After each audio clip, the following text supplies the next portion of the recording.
మట్టి బాత్ ఇది మనం పూర్వకాలం కానీ అందరూ చేస్తూ ఉంటారు అనమాట. ఎందుకంటే మన గేదెలు కూడా అలా మట్టిలో కొంచెం బొర్రెలు అలా వచ్చేసి స్నానం చేసినప్పుడు ఎంత ఫ్రెష్నెస్ కూర్చుంటారా ఎండలోనే.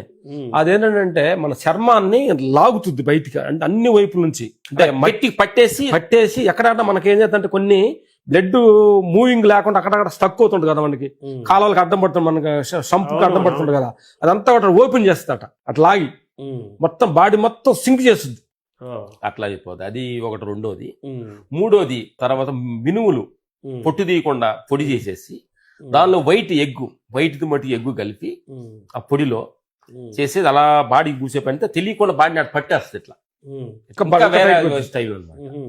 దాని నొప్పులు కూడా దానికి అది కూడా గంట సేపు దానికి నొప్పులు ఏమైనా మనకి వాతావరణ నొప్పులు కానీ లోపల దెబ్బల దగ్గర నొప్పులు కానీ ఆ నొప్పులు మొత్తాన్ని ఇసుపనెత్తు లాగేస్తుంది బయట.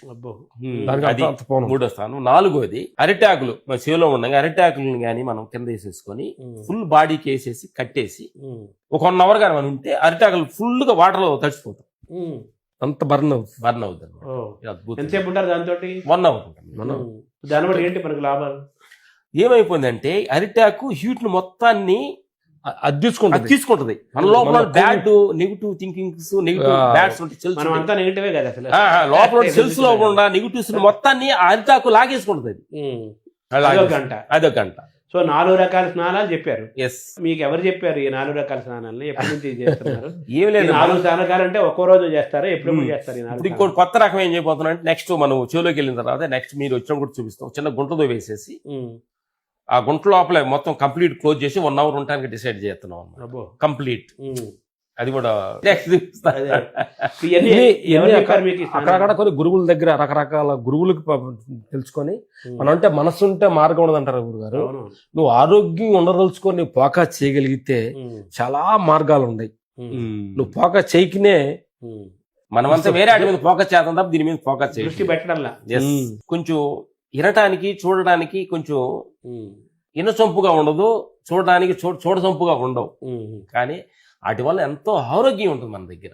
అది అంటే మామూలుగా ప్రకృతి వైద్యము ఇవన్నీ ఉన్నాయి కదా, వాళ్ళు మామూలుగా ఈ బాధ్యత వాళ్ళు కూడా చేస్తుంటారు కదా? చేస్తుంటారు. అక్కడక్కడ మేము తెలుసుకుని నేర్చుకుంటాం. ఏంటంటే సూర్య ఉపాసన ఒకటి చేస్తాం గురు. సూర్య ఉపాసనని మేము మార్నింగ్ ఒక 6:37 వెళ్ళినప్పుడు సట్టు తీసేసుకొని మామూలుగా ఎండలో అలా కళ్ళు ఓపెన్ చేసి ఆ సూర్య రశ్మి డైరెక్ట్ గా మనకి శరీరానికి మనలో ఇమ్యూనిటీ పవర్ పెరగడానికి అవకాశం తోటి అప్పుడప్పుడు మంత్లీ 1 టైం చేస్తాం. డి విటమిన్ కూడా వస్తుంది కదా, అది చేస్తుంటాం.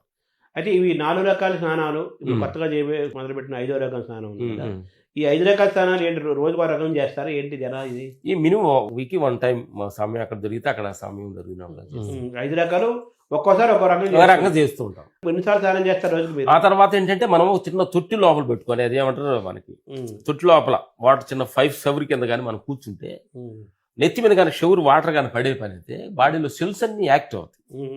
మేము ఆ వాటర్ లో కూర్చుంటాం వాటర్ లోపల.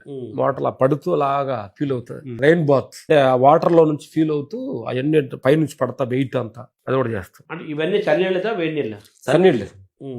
ఎండాకాలమైనా వర్షాకాలమైనా చలికాలమైనా చలినీళ్ళలోనే చేయాలి, వేడి చేయకూడదు. న్యాచురల్ బాత్ లోనే ఉండాలి, న్యాచురల్ గా ఉండాలి. అంటే వేరే ఊరు వెళ్ళినప్పుడు మామూలు, వేరే ఊరు వెళ్ళినప్పుడు పెద్ద మామూలుగా ఉంటాం. మాక్సిమం తోటలోనే మేము ఊరు పూర్తి చేస్తాం. వేరే ఊరు వెళ్ళి కంఫర్టబుల్ ఇప్పుడు మేము అవుట్డోర్ షూటింగ్ వెళ్ళగానే అమ్మండి వచ్చినప్పుడు తోటకి వెళ్ళిపోయి ఈ బాత్ మొదలు పెడతాయి.